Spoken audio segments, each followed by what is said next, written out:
All right. Hello again. My name is Kaitlyn, and this is my friend Carson. We're going to go over kicking on your stomach and kicking on your back.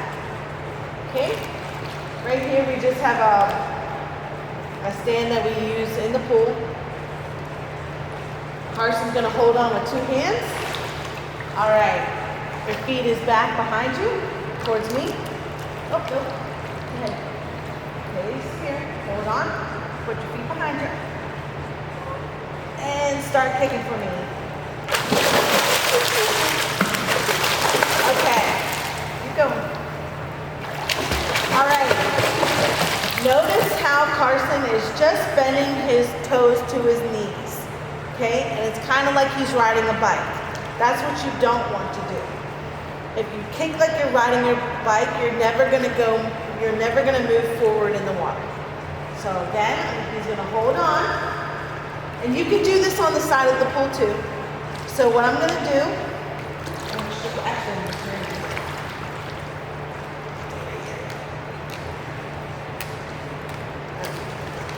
so I'm going to grab his toes and I'm going to go up and down.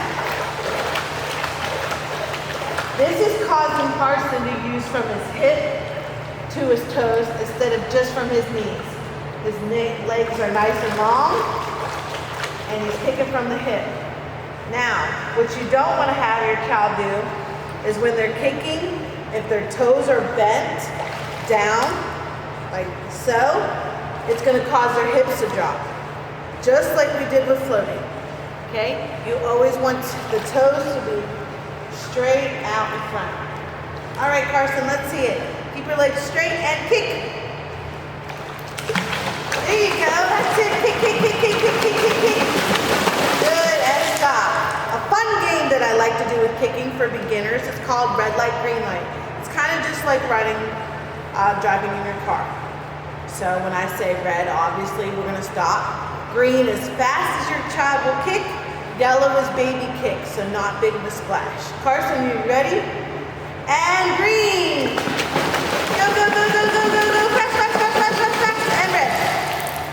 Nice. And yellow. Good job. And red. Good. And green. Good. And red.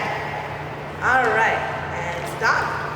Now, once your child feels comfortable, I have two types of equipment that I like to use for kicking.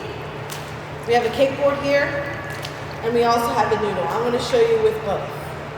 Now, let's just say you have a younger child and they don't feel quite as comfortable. I like to put one hand under here just to give them some more stability. Okay? So you always want to make sure the arms are straight. If the arms are bent, it's going to cause them to sink. Okay, so I got one hand here, and my other hand, I can help him keep his feet up. All right, Carson, let's see your kicks. Ready, go. Nice. And my other hand is helping him hold his legs. Good. Ahead one more time.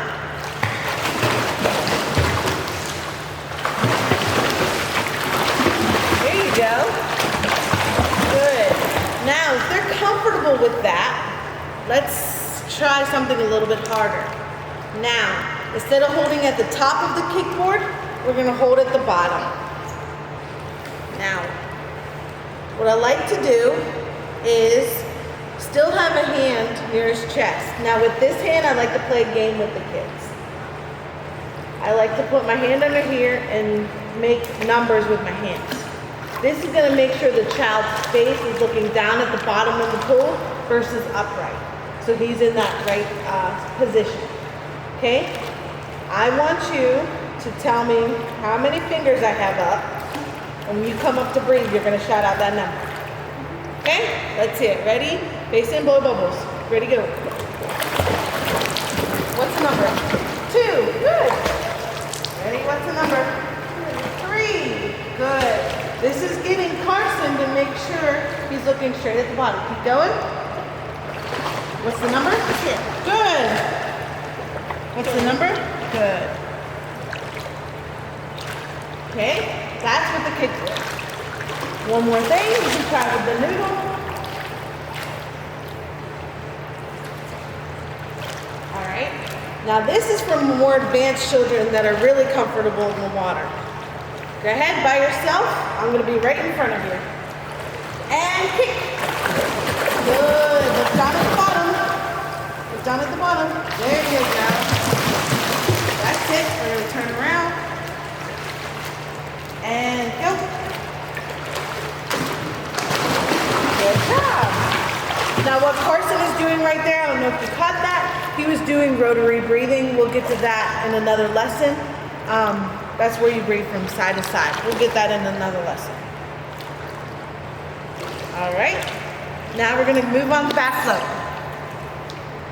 Now, back float, you want to be in the same position, well, kicking on your back, I should say. It's just like back float. So, you're going to make sure they're holding on. Same position. Legs are nice and flat. Head is back in the water because Carson is comfortable. And you're going to want to point your toes and just kick. I have one hand on his neck, one hand on his back. Go ahead, Carson, kick. Now, you see that his knees are raised? When a swimmer is on their back, go ahead, kick again. And they're bringing their knees too out of the water, it's causing his hips to drop. So what you can do to fix that, you can put your hand here, okay? And this is going to cause him not to bring his knees out of the water. Knees out of the water equals sinking. You don't want that to happen.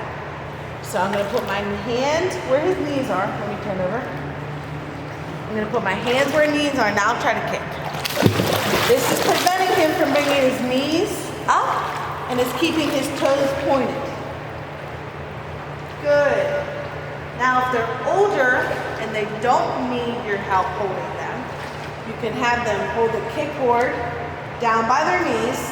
And this is another exercise that I do with older children that don't need me to hold it. Kick, kick, kick. This board is holding his knees down as well. There you go. And one last stage. If they're comfortable without you holding them, you can put the noodle under their arm. Both arms. Head back. Look up and kick. Now he's starting to bend his knees and he's looking at his feet, which is causing him to do what? What you doing? Sink in. Okay? You always want to make sure their head's up. Look up. There. Don't look at your feet because that's going to cause you to sink. Keep the chin up and he's bent. Good job. All right, that's all with fluting.